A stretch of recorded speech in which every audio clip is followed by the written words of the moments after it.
Welcome back. It's your man H-Rap coming at you live and direct. This is Hold My Beer Sports. First and foremost, I want to apologize for being 60 minutes late. Hey, you're a father. You got to do what you got to do. Thank you for tuning in. Hit that thumbs up. Hit that like button. Tell a friend to tap in. Come in, talk to me. Be a part of the show. Hold My Beer Sports is where sports fans live, not highlight watchers, not stat chasers and things of that nature. It is important that you know that. I'm not going to be doing all the analytics. Analytics are for nerds. I'm waging war against the nerds of sports. I don't care about no whip. I don't care about none of that nonsense they talk about on the mainstream. We're going to talk about what we see. We're going to trust our eyes, not what they tell us. Thank you for tuning in. It was an interesting week. It was a damn interesting week in all the sports. NFL is at its height. We in November in the National Football League. That's when football starts in November. First 6 weeks of the season, you're getting acclimated to getting hit, tackling, new offenses. That's why people look good. The 2 weeks in the middle, we don't know what's going on. At the end, from November and December, that's when champions are made. We are at that point of the season. We are at the very beginning of the NBA season. NBA season is traditionally boring. We're going to talk about what could make it better. They got this tournament going on. It's a waste of time if you ask me. It's a money grab. It's make it because they understand that most people are money hungry and money grubbing. They made it about the money, and we're going to talk about that. And most important, the NCAA season is coming to an end. We got Jim Harbaugh, the Jim Harbaugh controversy. We got the Heisman Watch, the national championship races, and things of that nature. We're going to talk about that. But first and foremost, let's get it in. Thank you for tuning in. I got my man Big Mo and Ready Kev in the building. I got two background watchers, background listeners, or multiple background listeners. Come in, say hello, or better yet, make sure you hit that thumbs up, hit that like, tell a friend and tune in, tap in, be a part of the show. Now, as I stated, the National Football League is at its height right now. Everybody is scrambling. We, as sports fans, as real sports fans, as genuine sports fans, I'm gonna make it like hip hop versus rap. Real sports fans, people who keep it real, people who can watch a game and not know what they're talking about and don't care about wins over replacement, don't care about that nonsense. Oh man, this, that, and the third. We're not talking about any of that. The National Football League is on fire. This is one of the best weeks I've seen. There's a bunch of blowouts, but first and foremost, one of the best coaches in the history of the league is on the Budweiser hot seat. Everybody's saying my man Bill Belichick is about to get fired. The question is this: should he be fired? Is it Bill Belichick that's losing? Is it the Tom Brady effect? Tom Brady won the Super Bowl since. Well, I would argue this. If you gave Bill Belichick a quality quarterback and let him be Bill Belichick, they will be winning. Is he good at picking quarterbacks? Clearly he's not. Are the Patriots getting blown out every week? Clearly they aren't. Has he lost the speed off his fastball? No, he hasn't. But what we are getting duped into believing is that it's over for him. I don't think it's over for him. I don't think Robert Kraft thinks it's over for him. You can see what is losing games for Bill Belichick. He has a porous quarterback.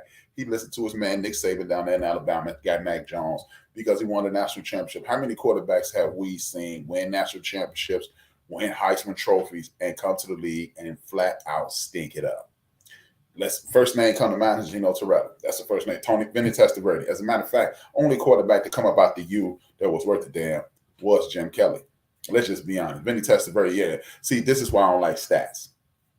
I always tell y'all, stats are like a bikini.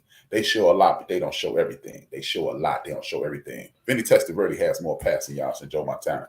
So your statistics, take them.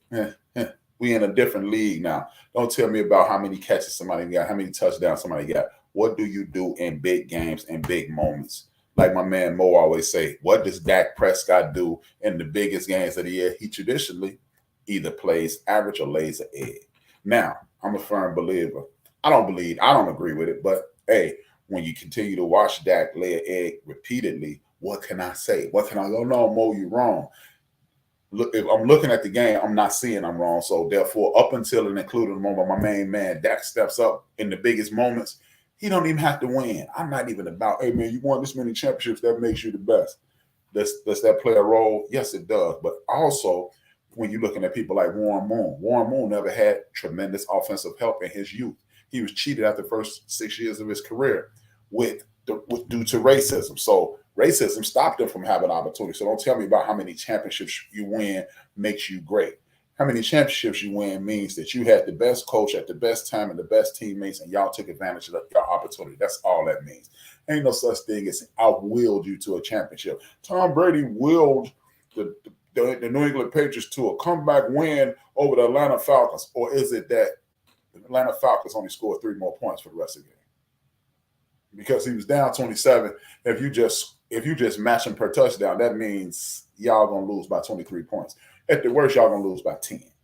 So look, I am not here to debunk anything about how great Tom Brady is. I'm just here to tell y'all it ain't over for Bill Belichick. And for the people who continue to say, man, Bill Belichick is over, he lost his fastball. Clearly, what you do is you listen to cats like Stephen A. Smith and you listen to Uncle Shay and all these clowns on TV, and they tell you what you're looking at, and you're not trusting what you see. I'm telling you, people, trust your eyes. Don't trust nobody else. After 8 years, we have to expect that Dak is not a top-tier quarterback. He always is a strong line and more than enough weapons. This is true. This is true. See, those are the things that determine if you're great or not. If you have adequate weapons, if you have adequate coaching, and you still don't show up, I'm forced to say my man Dak ain't getting it done. But I'm not going to be like, oh, man, throw him in the trash, because the fact that that bum who used to play, the Red Rifle, who used to play in Cincinnati, is still in the league is beyond me. But we're not going to get into why some guys who are Rudy's play and some guys who are not don't. We're going to get into some of these games. First and foremost, the Cincinnati Bengals played the Houston Texans yesterday. C.J. Stroud, if you ask me, C.J. Stroud should be in the MVP conversation. I said it. C.J. Stroud should be in the MVP conversation. Don't tell me about what Patrick Mahomes did yesterday. Don't tell me he's the reigning NFL champion. Don't tell me he's clutch. Don't tell me he's winning with a limited amount of weapons. Patrick Mahomes is arguably one of the greatest quarterbacks we've seen in the last 15 years. He's clearly the cream of the crop in the National Football League as we speak. But the most valuable player is an annual award that's given out for play between September and December. I don't want to hear about no playoffs. I don't want to hear about none of that. September, the first Sunday in September, or the first Thursday in September, to the last weekend in December. And when you look at the situation in its totality, CJ was on a team that won 2 or 3 games last year. They fired their coach. They got a rookie coach. He's a rookie.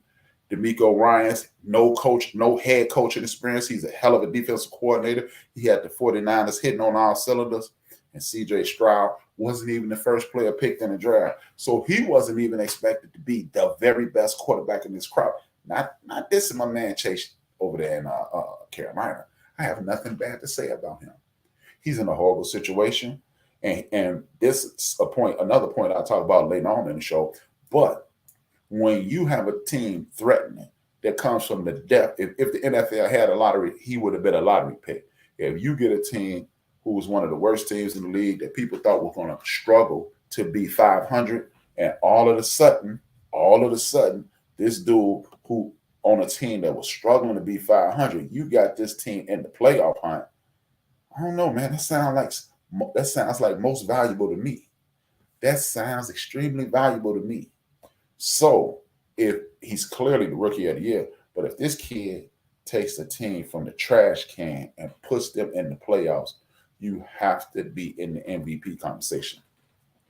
Everybody thought the Bengals were about to set the world on fire. Everybody said, oh, man, the Bengals are ready to go. The Bengals got this. The Bengals got that. But guess what happened? The Bengals laid an egg against them. I just started playing DraftKings recently. I ain't putting no real money in. I'm doing my thing. And I won a little chance. I turned $5 into $38. That's how we get down. It's gonna be a long time for I'm rich. But hey, tell you what, if I make 7 times the amount of money I bet every week, I might be a millionaire before next year this time. So I don't know. Thank you, Alfred. Alfred back, and we got product placement. Oh man, no, we don't have product placement because the damn cup is grim. Brought to you by nobody. I'm just drinking this. I'm thirsty. They ain't giving me a dime. I just wanted to do that. But But Alfred is real. But like I was saying, CJ Stroud is taking over the league. He's showing improvement. One of the things this also puts, in my personal opinion, his coach, his coach in the coach of the year conversation. D'Amico Ryan was not expected to have the Texans be this good. The Texans are threatening the AFC South. They have beat some quality teams. He's outdued quality quarterbacks. I lost money betting against CJ this week. So with that being said, if you're going to bet against CJ and you don't think he got the goods and you put money on it and you lost, all I'm going to have to say is H-Rap. Next week, you need sit your ass down. Sit your ass down. That's how it's going, man. CJ Stroud is the man. The Cincinnati Bengals thought they had an easy win. I thought they had an easy win. They got a rookie quarterback on the come up team, a flash in the pan team that could have been. But guess what? They winning. They're winning, and that's the most important thing. He's looking impressive. This dude, as a rookie, has 2 interceptions on the season. One came yesterday. One came earlier in the year. If you throwing as much as him and he's leading the league in passing yards per game. Again, I know it sounds like I'm contradicting myself. I'm just making the case. He's winning. He's the reason they're winning. He's making big plays when it counts. He has a team. He is leading a team as a rookie to heights that nobody expected. That sounds like MVP. The other MVP played in another game that I actually wanted to change on. That was the Baltimore Ravens versus the Cleveland Browns. Everybody thought because my main man Deshaun Jackson was on the field and the Ravens defense with my man Roquan Smith and playing number 0, playing the middle linebacker, doing this best impression of Ray Lewis. They the number 1 blitzing team in the league. Lamar would have been, he's in the league for MVP up until yesterday. Everybody thought it was over. Oh man, Cleveland not playing right. But again, I'm gonna bring this up a little later. Keep this in mind. You got my man Deshaun Watson, my personal favorite player in the league right now. Keep that head there. You know how hard it is for a defensive player to be my favorite player. I hate defense. I hate offensive players. Y'all gonna hear me diss them in a little while, but Deshaun Watson is my favorite. You know what? He's not my favorite player. He's my favorite quarterback. Correction. No offensive player could ever be my favorite player. At me, inbox me at @HRAP_B on Twitter, Instagram, and TikTok. Just get at me if you don't like it. Get at me. But here it is. I knew that the Cleveland Browns will win this game, not because my man Lamar Jackson ain't good enough. He's the front runner for MVP in traditional senses. But Myles Garrett is the reason I knew they would win. We have been duped into believing it's a passing league now.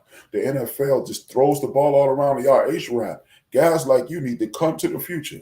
But this entire division is showing you if you can't bully people, if you cannot bully people, you will not win this game. H-Rap hates black offensive players. White ones. No. Hey, I play defense. I don't like offensive players. White ones, though. Yeah, I hate that. No, I'm just joking because Joe Burrow was a dog. But the reason I said I'm bringing up my man, defensive end, he's clearly the defensive player of the year, and he's in it. And if the Cleveland Browns continue on the trajectory that they're on, I do believe that they are a Super Bowl contender. If you watch the sister show on Thursday night, the sister show to Hold My Beer on Wrap It Up on YouTube, you hear my man Nino. He picked the Jacksonville Jaguars and the Cleveland Browns. Homer. No offense, Nino. You know that was a homer pick. But my man Deshaun Watson is my favorite offensive player in the league. And the Cleveland Browns have the most stout defense in the National Football League. Myles Garrett is the best defensive player in the NFL currently. And the reason that they are staying in games again, they are playing bully ball. They are playing traditional National Football League football. Y'all can talk about 5,000 passing yards. Y'all can talk about 50 touchdowns. Y'all can talk about these high-flying, the Chase Daniels, my man Odell Beckham Jr. You can talk about Jefferson up in Minnesota. You can talk about all these big-time receivers. My man Lamb, CeeDee Lamb down there in Dallas. You can tell me about all these guys. But at the end of the day, you run to win, you throw to score. Cleveland was held in that game. Everybody, they went up 14. They went down 14, and Myles Garrett turned it on, and the rest of the Cleveland Browns defense, who, mind you, they've given up the fewest yards since 1972. Guess what? That includes the 85 Bears, the 86 Giants, the 2000 Buccaneers, the Ravens, all those defense, and they are outpacing them in yards per game.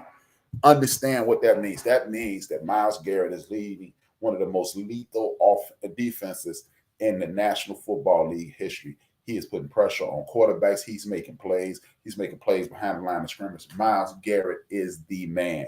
He might be the second guy to win league MVP and not just defensive player of the year. And I'm saying it here first, Deshaun Watson and the Cleveland Browns, if you ask me today, and as a matter of fact, at the end of this game, I'm going to DraftKings. Y'all see I'm trying to get these little sponsorships going. DraftKings or anybody, FanDuel, anybody want to throw me a little extra bread, I'm on that. But on the serious side, I'm going to put a little change on the Cleveland Browns winning the Super Bowl this year. The reason I'm doing it, they got Kareem Hunt, they got the other young brother, they got big-time weapons, they got Amari Cooper, they got a solid tight end, they got a monster defense. When you have running game, when you have defense, solid coaching, and a quarterback that makes timely plays, everybody think you need my man Patrick Mahomes in Kansas City. You don't need Patrick Mahomes. You need a quarterback who's not going to blow the game. You don't believe me? Go back 2 years. You saw the Tampa Bay Buccaneers win with Tom Brady, with playoff Lenny. That defense was stopping everything running in this direction. That defense was stopping everything that was running in this direction. And everybody knew it. Everybody was watching it. Y'all saw it. Tom Brady is one of the greatest quarterbacks statistically, championship-wise, one of the greatest quarterbacks in the history of the game. His resume is impeccable. But if you think that Tom Brady won that Tampa Bay Super Bowl, all you need to do is... You better shut your white mouth. I'm not kidding you. Because ain't no brother saying that. But yes, they are, because y'all believe what they say on TV. A lot of you cats out here believing what they say on TV, and I'm just letting you know. Tom Brady was the quarterback on that team, but guess what? Trent Dilfer was the quarterback on that team. Joe Flacco was a quarterback on the Super Bowl team. Brad Johnson was a quarterback on the Super Bowl team. And so Eli Manning won 2 Super Bowls. Jim Plunkett won a Super Bowl late in his career. So it's been prevalent that a quarterback can be on a winning team and have not a major, all you have to do is not blow it when you have defenses that stout. If you notice, Terry Bradshaw won 2 Super Bowls early in his career, and that's around the time Thomas Hollywood Henderson said Terry Bradshaw is so stupid he couldn't spell cat if you spotted him a C and a T. But he won 2 Super Bowls. So look, that's Terry Bradshaw, Hall of Famer, and Tom Brady won the Super Bowl with the help of a stout Tampa Bay defense. So is it dissing Tom Brady? No, I'm just letting you know, man. Don't be telling me about no quarterbacks and no offensive players being the best player on the team, because I'm here to tell y'all, offensive players are not smart as us. I'm still a defensive football player. Offensive players are not as smart as us. You know, want me to tell you why? Because all they do is trace the lines. We want you to run this far, run 6 yards, and then go left, go right, go straight. That's a 9, a post, skinny post, a little deeper, a hook, a comeback. You're just tracing the lines. You're not really thinking out there. Or if they're in the zone, you go right. If they're on man to man, you go left. That's not a lot of thinking. Defensive players, we adjust, we read, we react, we proceed. We have to not be duped out of fakes, and we have to read formations and things like that. It's more difficult. But y'all been told that the quarterback is a genius. Peyton Manning was a genius until he could read any defense, and then he became illiterate most Januaries. Tell me I'm lying. Peyton Manning was illiterate in January, and he was the smartest guy in the world. He became one of the dumbest guys in the world from January to mid-February. I'm just saying. Y'all don't have to believe me, man. Y'all don't have to believe me. But speaking of teams that are on the comeback, the San Francisco 49ers, it looks like Nino might be right. The Cleveland Browns may be playing the San Francisco 49ers with Chase Young, Joy Bosa, Deebo Samuels. Deebo's back. And if y'all don't understand the importance of Deebo, it's amazing how it's a passing league. It's a passing league. But the best 2 teams in the national in the NFC, San Francisco 49ers and the Philadelphia Eagles. When did they fall off? When their running game fell off. But I thought it was a passing league. I thought it was a passing league. It's not a passing league?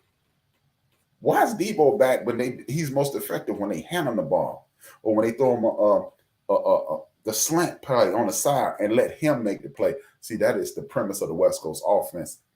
For you highlight watchers and you stat chasers. The premise of the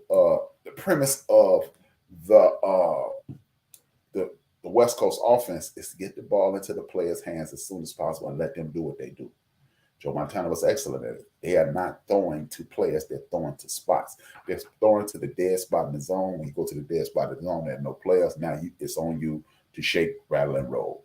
But with that being said, yesterday, the San Francisco 49ers with Trent Williams, Deebo Samuels, Christian McCaffrey, and Mr. Irrelevant told y'all you don't need a great quarterback to win in this National Football League. You just need a quarterback who's not going to blow it.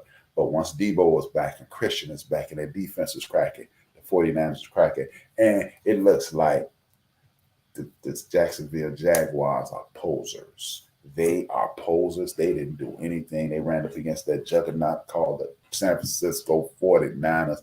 And Mike, what's his name? Mike Shanahan. Kyle Shanahan ain't calling no plays, man. Y'all know. Come on, man.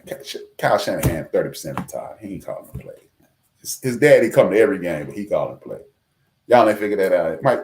Mike Shanahan still the coach. He was the offensive coordinator of the San Francisco 49ers during them Steve Young and Joe Montana years, and he the offensive coordinator, assistant head coach now. Y'all don't believe it, but we're going to find out one day that them headphones is his daddy telling them what to do. That's why when his daddy don't show up, he'd be out there like a Riri. His daddy had, when him and his mom and his daddy celebrating their anniversary a couple of weeks, last 3 weeks, that's why they was losing. You heard it from H. Right? But San Francisco 49ers bounced back. It was good to see. Philadelphia Eagles, they're going to get back on track. This is the time of the year when the cream rate rises to the top, and understand, trust, and believe is going down. Speaking of it's going down, almost called them San Diego. The Los Angeles Chargers played the Detroit Lions. The Detroit Lions bounced back. They slapped those goofies around. Goofy Dan from Pakistan, a.k.a. Jason Galt, looked pretty good. Look. If y'all really want to win Chargers, get y'all a new coach. Y'all are woefully undisciplined. Y'all got a mediocre, the average quarterback that y'all paid a whole lot of money. And people like my man Microwave, he thinks that dude is good. That dude is me. I watched him throughout college. He's not that good. He looks solid again. But if you put a running game with him with all that talent on defense, the Chargers could be good. But the Detroit Lions, again, they showed you run to win, you throw to score. Some of these quarterbacks are above average. Jason Goff is one of them. And when you get that running game churning, everybody's in single coverage. Because look, when you get the running game going, the defensive line can't run as hard at the defensive line, at the offensive line. Then the linebackers, they can't take a step back and wait for you to do it, because the run, they got to be aware of the running game. The safety has to come down. That means dudes on the outside and dudes in the middle of the field are running all along. That means it's easy to throw a football. That's how the Detroit Lions are winning. Trust and believe it's going down. And I think I'm going to piss off my man Jungle Brother right now. Cue the piss off the Jungle Brother music. Warren, I'm from Chicago.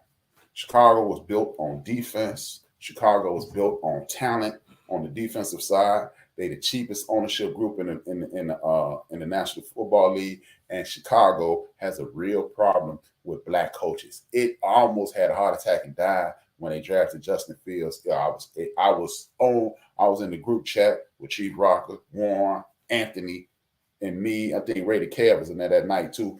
Ain't no way they gonna draft Justin Fields. Wrong, but I got something for you, Chicago Bear fans. I'm not gonna sing that stupid song, "Bad Down Chicago Bad." That's whack. Y'all need to go get somebody else to do it. Get Marvin Gaye, pick him up, get him to sing something. I don't know. That song was horrible. Chicago Bears, the coach that you have right now, you should be. Don't fire him yet because y'all too cheap. But at the end of the season, just tell him, look, bro, see if Rex Ryan will buy your house, because that's what we have. I am putting a vote in right now for Rex Ryan. Rex Ryan is a quality coach. If Rex Ryan could get to back-to-back AFC Championship games to almost beat Bill Belichick back-to-back years. If you bring Rex Ryan, whose father is one of the greatest defensive coordinators in the history of the league, whose father 40 years ago today, not today, literally, but 40 years ago right now, the players on the Chicago Bears, they fired their coach Jack Pardee, and then they brought in Mike Ditka, worst coach to ever win, one of the worst coaches to ever win the Super Bowl. They won in spite of him. They got Mike Ditka. But before they hired Mike Ditka, all the players, the Mike Singatarys, the Richard Dents, the Dan Hamptons of the world, the Gary Fences of the world, penned the letter to Al Harris, Todd Bell. They penned the letter to the ownership group. While you're changing our head coach, can you please retain the services of one Buddy Ryan? If the Chicago Bears, in one of the most racist towns in America, know that this is what it is. This is my hometown. At me. Don't challenge me if you like. But hire Rex Ryan, man. It is part of the Bear tradition. He has head coaching experience, something that you clowns on the lake never do. He has head coaching experience. He's good with mobile quarterbacks. He likes Justin Fields. So now you have a general manager and a coach on the same page.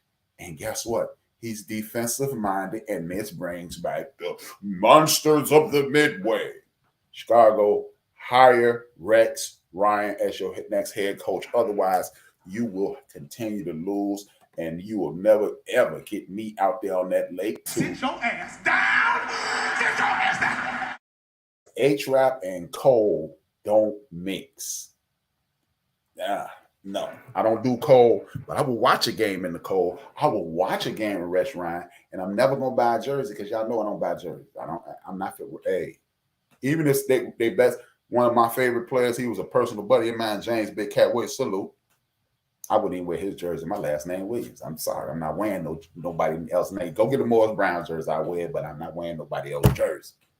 But what I want to tell y'all, if the Chicago Bears want to win, get my man Rex Ryan off Espen, and it's going down.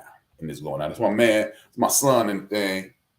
We need an offensive coach. No, you don't need an offensive coach. You don't know anything. That's why your name is Big Illinois. The reason I say Rex Ryan, he's acclimated to the city. He's a defensive wizard.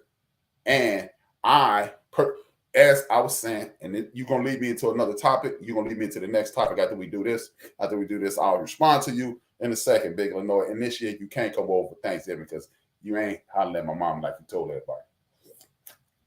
I still remember that, Jack. But we're gonna talk about that in a second. I'm gonna answer that for you in a second when I talk about coaching in the National Football League. The next thing, Mac Jones is the reason Cleveland 49ers, Texas Bengals, Steelers, the Pittsburgh Steelers. Yeah, I do be having notes on the side. Y'all be thinking I be freestyling. I ain't that good, man. I ain't that good. But the Pittsburgh Steelers, they can tell you all they do is win, no matter what. Mike Tomlin, again, J.J. Watt's brother. The difference in J.J. Watt's brother and J.J. Watt is J.J. Watt's brother makes big plays at big times. J.J. Watt get 3 sacks in the first quarter. You disappear in the fourth.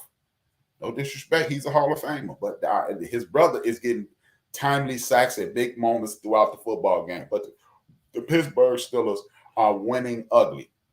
We've seen the Minnesota Vikings win ugly all year last year. Y'all told me the Minnesota Vikings, man, they got it, man. The Minnesota Vikings. Knock it clean, DF off. But what I want you to understand is this.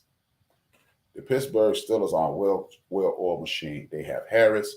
They have Tomlin. They got the Pickens receiver. They got the Pickens quarterback. I got Anthony in the building. Thank you, Anthony. Reverend Deacon Dr. Anthony. But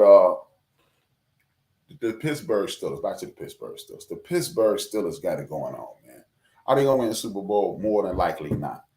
Is that whole division going to make the playoffs? They might be one of the first divisions, one of the few divisions that everybody in the division has an opportunity to make the playoffs.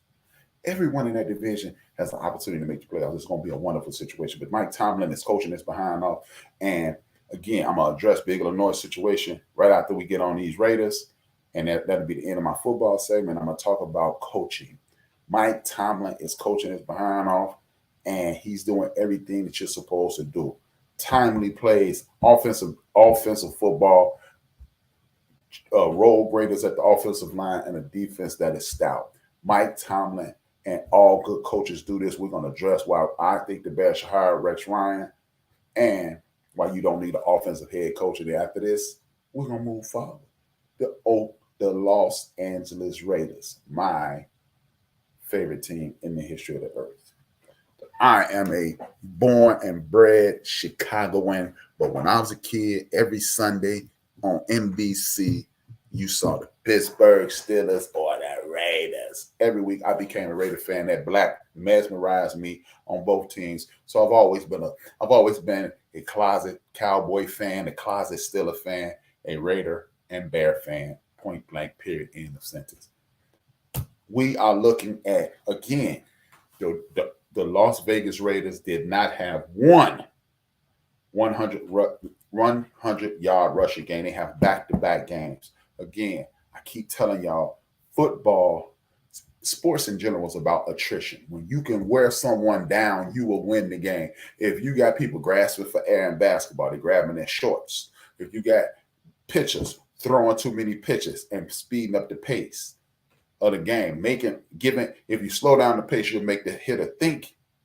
Messes with his mind. It's already difficult. It's already 9 versus 1, 8 versus 1 in front of you.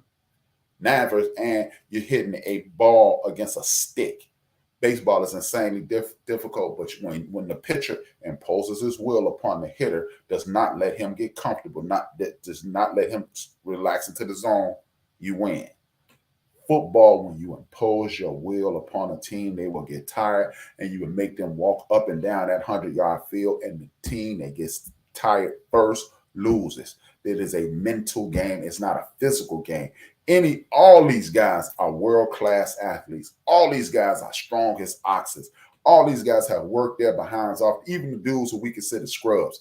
Just understand, the quarterback, Wilson, for the Jets, is the worst quarterback in the National Football League, but he's still in the National Football League. That means he go to your college, your local university, and kill it, but he can't kill it against the best of the best. Now, with that being said, my man Antonio Pierce has imposed his will upon the Raiders.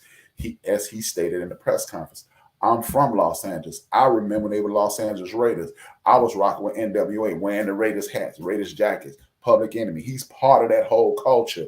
He's been a Raider. He is a Raider. He bought into the Al Davis Raider thing. So he's using Josh Jacobs with a less than average quarterback, and then the defense is well rested because they're running the football. When they're well rested in the fourth quarter, they make big plays, and that's what's happening.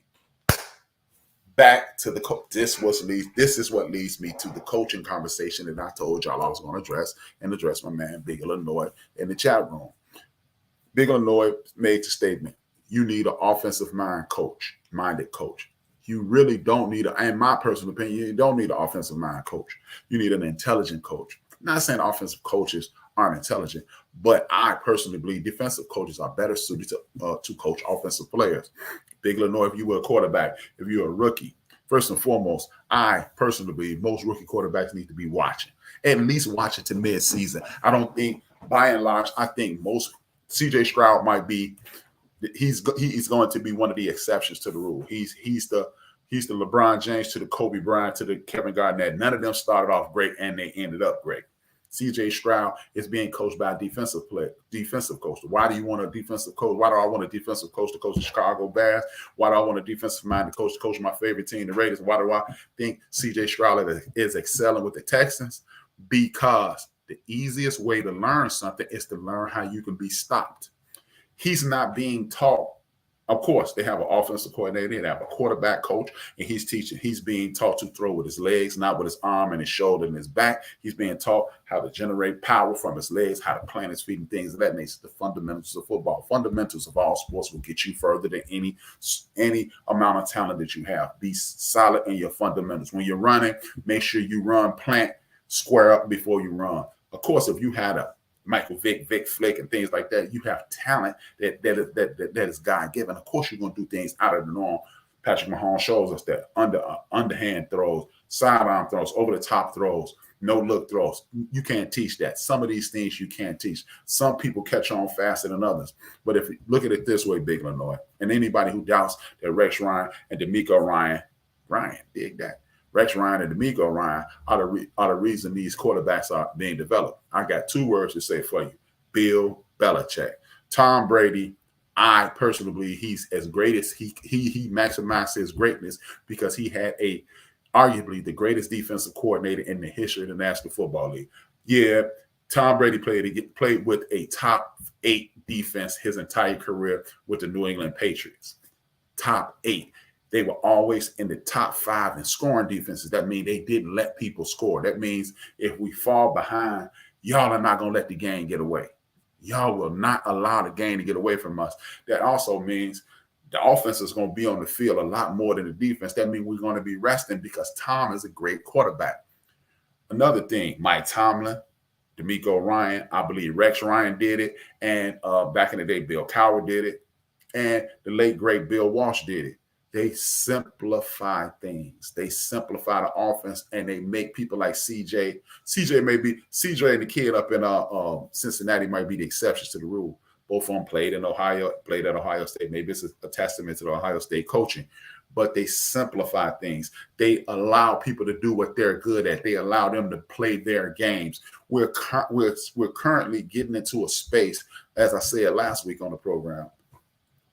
I believe it's going to come to a point where college coaches will take over the National Football League. You know why? I want a college coach or a defensive coach to coach my team simply because, preferably a defensive coach, because for one, defensive coaches know how to simplify things and assign you to things. Bill Cowher, Mike Tomlin, he's doing it now. D'Amico Ryan, Rex Ryan. They simplified the Mark Sanchez's. They simplified it for Bill Cowher. They're simplifying for Kenny Pickens. We're not going to ask you to step out of the realm of what you're good at. Defensive coaches, they understand if H-Rap is good at blitzing, I'm not going to ask him to drop back in coverage. He will be replaced on passing downs. This guy is good he's good covered in the slot. So you're going to be in on dime situations. They know how to put a player. They know how to identify what you're good at, and they know how to put you in a position to excel. Most offensive coaches want you to do what they want you to do. And I personally believe that's the problem with Justin Fields now. They don't want to let him cut loose. You let people like Justin Fields, when you saw that this dude had the wheels of probably better than Jalen Hurts, not as elusive and fast as a Lamar Jackson and a Michael Vick, but he's in that Randall Cunningham mode. You don't ask him to sit in the pocket and do 3-step drops. You put him in an offense that is advantageous to his abilities. Defensive coaches understand that. Personally, I don't believe most offensive coaches.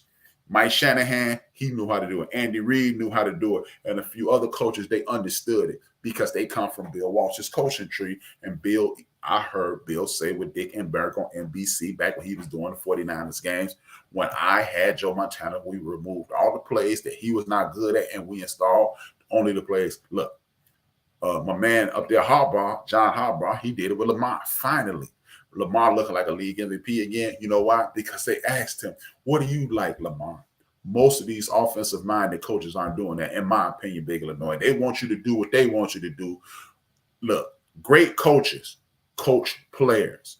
Good coaches and horrible coaches coach systems. And if you got somebody coaching players, that means the players are happy. That means the players will run through a wall for you. If you're coaching a system, in the event that system starts to fail, you're going to lose the locker room.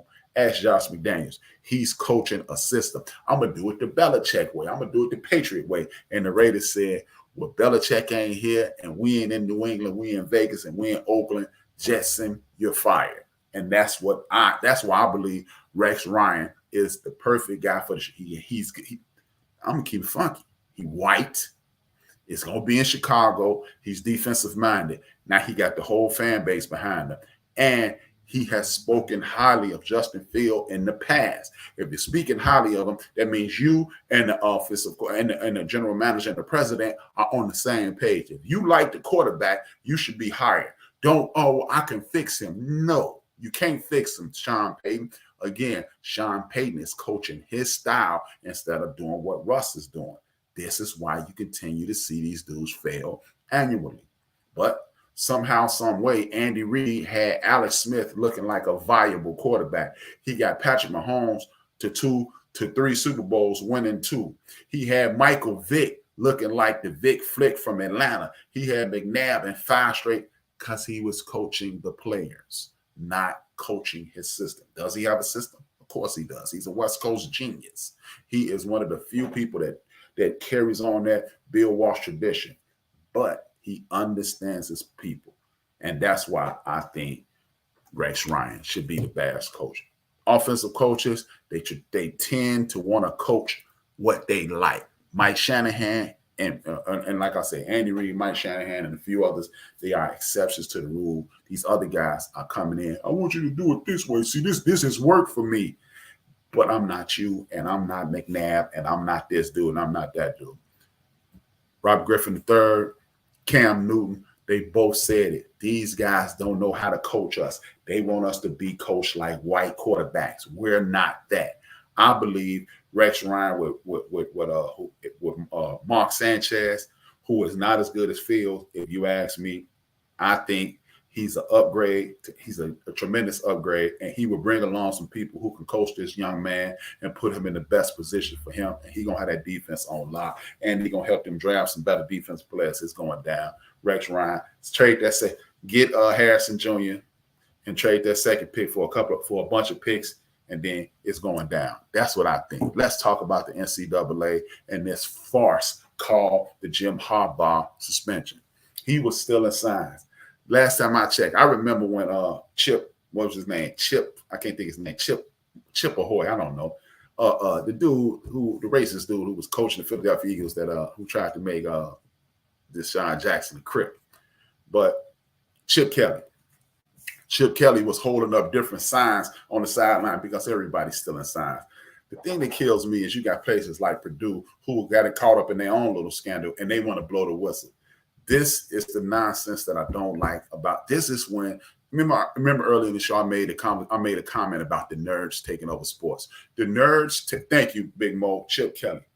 The nerds taking over sports is why people are talking about analytics. Why you have people like myself who doing their little podcast, talk about QBR and quarterback rate. What does that mean? Next time somebody say QBR to you or quarterback rate, ask them to explain it. And they probably can't even explain why their name is what their name is. So they're going to tell you about some scientific formula. You ain't Uniblab. This ain't the Jetsons. You don't know nothing. Get up out of here. Tell me what you saw, and then we can have a conversation. I don't want to hear about 49.3 and 81 point. Knock it off, man. You struggling, driving the speed limit, man. You going to tell me about all this scientific stuff. Get out of here, man.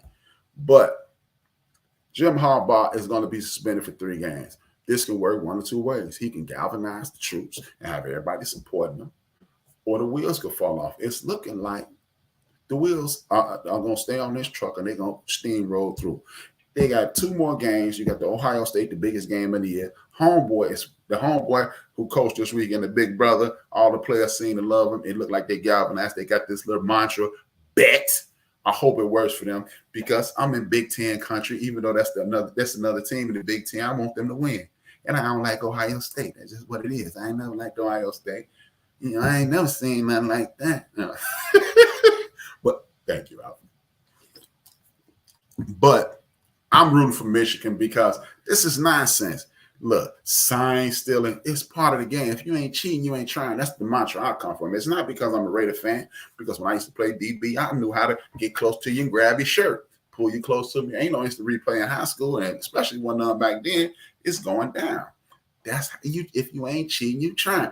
Y'all always, James Harden, he be faking fouls. Well, last time I checked, Michael Jordan used to drive to the hole and slap himself and lay the ball up. They call a foul. He walked to the free throw line laughing. It's called gamesmanship, but there's no stat for that. There's no highlight for that. Y'all don't know what gamesmanship is. Y'all think James Harden is a clown. Is he a clown for other reasons? Maybe, but he's not a clown for making it look like you fouled. Reggie Miller used to do a kick out his leg. You bump into his leg. They call a foul. He an excellent free throw shooter. It's part of the game. That's what y'all missed out on because y'all got focused on ESPN and y'all listen to Dan Patrick and the late great Stuart Scott and not paying attention to the actual game. I know what happened. This dude had 374 yards. That's why y'all think. That's why my man who do the show with me, Average Joe. That's why he think Kirk Cousins was good and he ain't worth 1,000 cookies. Because you put up all them stats. Oh, man, at the end of the game, I got 350 yards and 3 touchdowns. I couldn't have had a bad game. Well, what about that interception you threw in the fourth quarter when you hit that linebacker, when you threw that linebacker open? Or you hit that, or you hit that wide open safety. No, man. Stats don't mean anything. Like I said, man, stats are like bikinis. They tell a lot, but they don't tell everything. At one point, the next game I'm gonna tell y'all about is the biggest game of the year. The biggest game of the year. I got you, cuz. My cuz just texted me. The biggest game of the year. It used to be Florida State, Florida. It's a lot less fanfare because, for one, let's just blow the roof off this thing. Like a lot of teams in this country, a lot of these universities in this country, they don't really care about the athletic program. Y'all think they do. But they know they're gonna make $1 quadrillion every year because we're gonna go to the Rudy Poop Bowl and they don't care. The University of Miami can't. You ever wonder why they can't keep a good coach? You ever wonder why all that talent in the state of Florida and Miami can't keep a good coach because their facilities are half-assed. They don't pay their coaches, and this is the result. They don't even. How are you a major player in the national championship runs over the last 40 years? The U has been one of the premier universities in America, but you can't keep a coach. You couldn't keep Dennis Erickson. You couldn't keep the last coach. The last coach that won a championship, old guy, he ended up going somewhere. Jimmy Johnson hurried up and got up out of there. Paul Snellenberger, who breathed life into the institution. You couldn't keep him. You know why? Because you have second-rate facilities. You don't have your own stadium. You've never had your own stadium, and you don't pour money into the athletic department. Point blank, you ever seen a University of Miami basketball game? It's horrible. It is horrible. So the University of Miami, that a lot of people have made it almost a semi-HBCU because we saw people like the playmaker Michael Irvin, Jesse Armstead, Ray Lewis, the Benny and Brian Blaze, and all those big-time ball players that was there, The Rock, all that culture, all that Big Sean Taylor, Ed Reed, all that heritage there, all that tradition, and you can't keep a coach. Look, all I know is USC is in the same position that you're in. They're in the same position you're in. They're in the paradise of Los Angeles. Y'all in the paradise of Miami, Florida. Y'all got a campus right outside. Y'all campus is right outside of Fort Lauderdale. Their campus is right outside of Compton. But it's cats that's leaving big-time universities like Oklahoma and other institutions to go coach at USC, and y'all can't keep a good coach because y'all need to put money into y'all program, point blank, period, end of story. Now, we saw it was blowout Saturday. None of these games really counted. I saw my man Michael Penix Jr. heat up again. He kicking ass. He's taking names. People, the national championship game is gone. A lot of y'all are saying, I can't wait till next year when it's 12 games. I think they should have made it 6 or 8. At the most 8.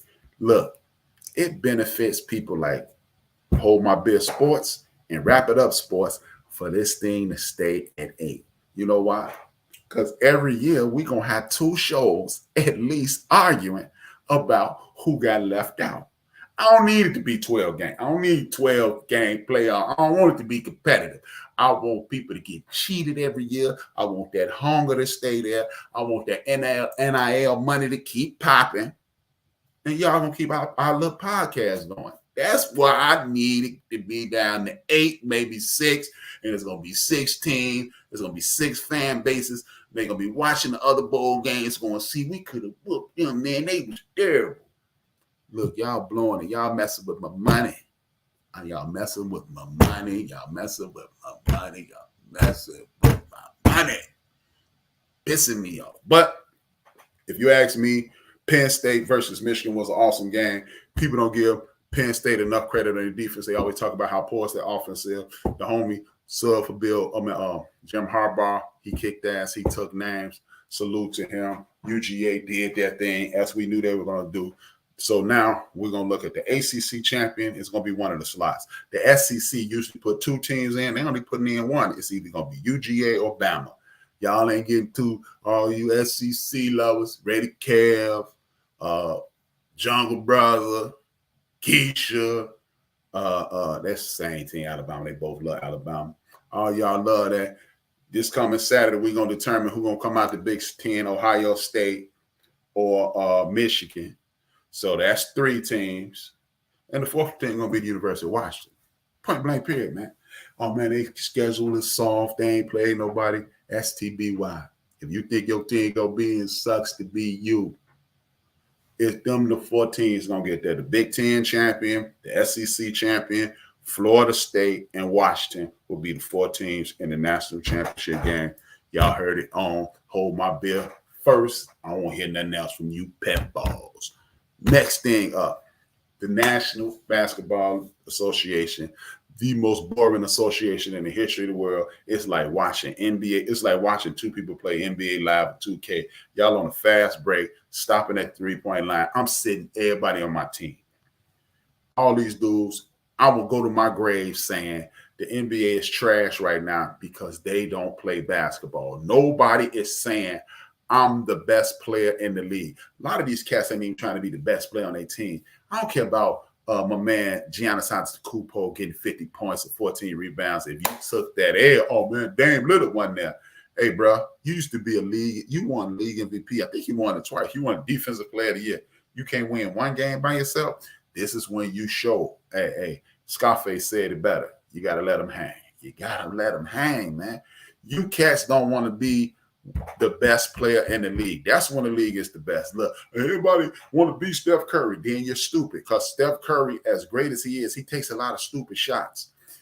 I would let you shoot a 40-foot shot every night. You could shoot them all. I'm not defending you until you get to the 3-point line. Shoot logo, Lillard, all you goofballs shooting all these threes, y'all 30% retired, man. Y'all retarded shooting them long shots. That's just the stupidest thing I've ever seen. That's why the league is going down the drain.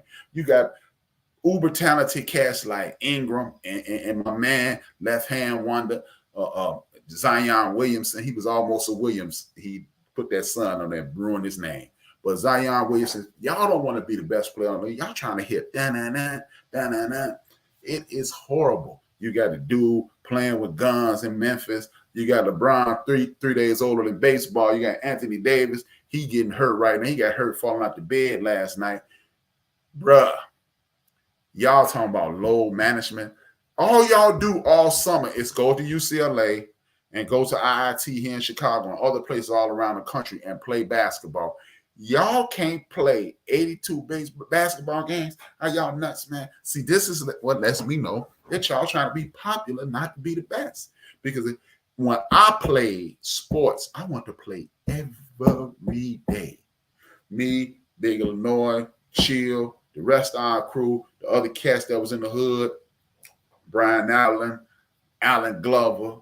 I played on the same court as Rod Strickland, David Booth, Howard Nathan, Terry Cummings, Tim Hardaway. I've played against some of the best people in the history of the world. Was I on their level? Not even close.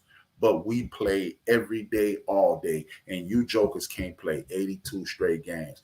This is why the NBA is trash. I ain't going to put a whole lot of stock into the NBA. Y'all doing this tournament. The tournament is trash too.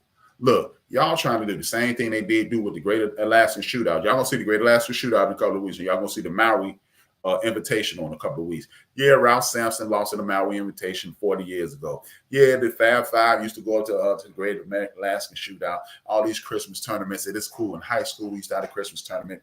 My man QD for 3, Quimmy Dillard, class of 88, Westerhouse. We used to do our thing at the parade. All that stuff sound good. But when ain't nobody paying attention to those tournaments, ain't nobody paying attention to this. Because for one, y'all didn't hype it up. Don't nobody understand the concept behind this mid-season tournament. Y'all threw the money out there because we live in a capitalistic society and everybody focusing on money and ain't nobody focused on sports. You really want to know how to make people pay attention to this? First and foremost, bring some strategy back into basketball instead of everybody, Steph Curry changed the game. Yeah, Y'all stupid enough to not understand how good Steph Curry is, and y'all think he only shoot threes because he hit 10 threes. Yeah, he did that on ESPN, but he did a lot of other things throughout the game. He passed, he tipping balls, he pick and roll, pick and pop. Steph Curry is a great basketball player. He's not just a three-point shooter. And Steph, love you, man. Been watching you since Davidson. I remember when you was a two guard, and then they said you were too small to be a two guard in the league, so you learn how to be a point guard. So you're not really a point guard. You're a combo guard. Goes to Instagram, HRAPD on TikTok, and you can see my video letting y'all know what Steph Curry really is. But the NBA is trash right now. One thing that could save it, they talking about this, and if y'all, one of the greatest events in NBA history has always been All-Star Weekend. The biggest event now is the three-point shootout. Everybody want to see who the best shooter is because Steph Curry made the long ball sexy. Just like in baseball 20 years ago, Aguirre and Sammy Sosa made the home run sexy. My man, Big Barry Bonds, all you goofballs that ain't got him in the Hall of Fame, y'all mama. But what'll make the National Basketball Association crown jewel, which is the All-Star game, will bring it back because we are a tribal society, the USA versus the world. How we pick the Team USA? You got to kick ass now in order to be on Team USA. And then you get all the foreigners, the European players and the South American players and the Asian players and put them on the team. And now all of a sudden, it ain't an alley-oop dunk contest scoring 200 points a night because now your national pride is on the line. Do you want the foreign guys to kick y'all butts? And now we watching with intent. Oh my God, is Anthony Davis doing the damn thing? Oh, he is. Is KD doing it? Is Steph doing it? Now it's a competitive game, USA versus the world, just like they used to do on the Lakers Celtic game. If y'all remember the old school Lakers Celtics, Bulls versus Blazer, and then they had that one dream team game when they had USA. You could play with any country, or you could play USA versus the world. Bring that through, Mr. Burns. That's who the commissioner of national basketball player look like. He looked like Mr. Burns, look brother. That's what man looked like. He just beat stage 4 cancer. I'm just saying, man. That's what it is. NBA, if y'all want the fans back on All-Star game, USA versus the world. And Jordan, if you want a big deal, call me, man. Reach out. Have one of your people reach out to me on Instagram, on Twitter, at @HRAP_B. I got a plan to get it cracking for you, Jordan. I'm just, man, you ain't gonna have to sell that house. You won't mess around. Give me that house. It's on. But the reason I bring up the National Basketball Association is NCAA basketball has started. And after 1 week, after a straight Tony Braxton, 7 whole days, y'all out here seeing Michigan State lose, and y'all lose to Rudy Poot Nation. And y'all also saw the #1 women's basketball team in the nation with my girl Bayou Bobby and Flozak and Pat Mulkey. They went up there to Colorado. Sit your ass down. Sit your ass down. With the Colorado Buffaloes told those young ladies, they said, sit y'all ass down. Y'all up here trying to do something. But the thing, I keep telling y'all, my main man, Big Illinois, disagree. My main man, Big Mo, agrees. Women's basketball, with its popularity and its personality, is going to take over the world. It's a young lady at the University of South Carolina, coached by Dawn Staley. She is a combination Jason Kidd, Kyrie Irving. She got the super dope passes. She's flashy. She's got something that nobody in the NBA today has. Athleticism, game intelligence, super dope passes, and mad game. You got South Carolina, you got LSU, you got the girl, I'm calling her Lady Bird, that girl in Iowa. She's kicking ass and taking names. She out there like a young Larry Bird. These young ladies they are playing a much greater brand of basketball. Yeah, I know you cats that, oh man, they don't dunk. Hey man, guess what? Some of my favorite players in the history of the league didn't dunk. Rod Strickland didn't dunk. Kenny Anderson didn't dunk. Mark Price didn't dunk. A lot of Tim Hardaway didn't dunk. That dunking thing is overrated. Can you hoop? You ain't see Iceman Gervin doing a whole lot of dunking. You ain't see Alice English doing a whole lot of dunking. You ain't see that Anthony Mason wasn't doing a whole lot of dunking. If you just think I'm naming big time superstar player, Tim Duncan used to dunk, but he was up and under, killing you, drop step, killing you, bank, killing you. The fundamentals are fun to watch. And guess what? The reason Michigan State probably lost is because when you assemble a bunch of kids between 18, a bunch of superstar athletes between the ages of 17 and 19, and make them play against some guys who've been playing together 3 or 4 years, give me the regular guys. Give me the grown men versus those boys. Yeah, you got a 40-inch vertical. Yeah, you can shoot from South Carolina to Chicago. You can shoot from LA to DC. You can do all that. But can you play basketball? These ladies are going to slowly chip away at the National Basketball League's popularity because for one, they have a fan base. And that fan base, well, in traditional senses, college fan bases only. If you kick ass at Alabama, the Alabama people, hey, I'll see you later. And they waiting on the next stop. But these young ladies, this is the internet age.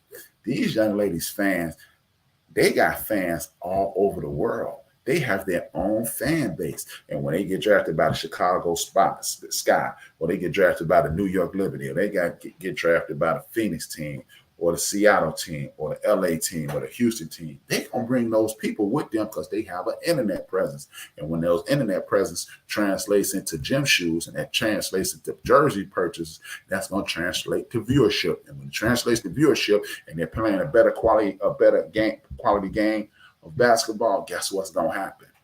Those women are going to take over and move. They may not overtake the NBA in popularity, but people like myself and Mo and other real sports fans, people like Ray Kev, we will watch a ladies basketball game because they out there through the legs, they out there behind the back passes, no look passes, shooting, moving the ball, all the stuff that we fell in love with. It's just like they're going to translate that college basketball style to pro basketball, and they're going to suck people in. Don't have to agree. I told y'all 5 years ago, within the next 3 to 5 years, it's going to be a team winner in the NCAA tournament that you never heard of. All of a sudden, the Texas Techs, the University of Virginia, and all these teams, North Carolina getting popped early, Kentucky getting popped early, Arizona getting popped early, and Rudy Poo State, because they are having teams versus talent. Teams versus talent. When you have team versus talent, teams win every time. With that being said, I'd like to thank y'all for tuning in to Hold My Beer Sports. I will be back in 168 hours in a week. I'll be back 168 hours. Well, actually, I'll be back in 166 hours because I was an hour late today. Salute to all y'all. Thank y'all for tuning in. I see my man, Reverend Deacon Dr. Warren tuned in.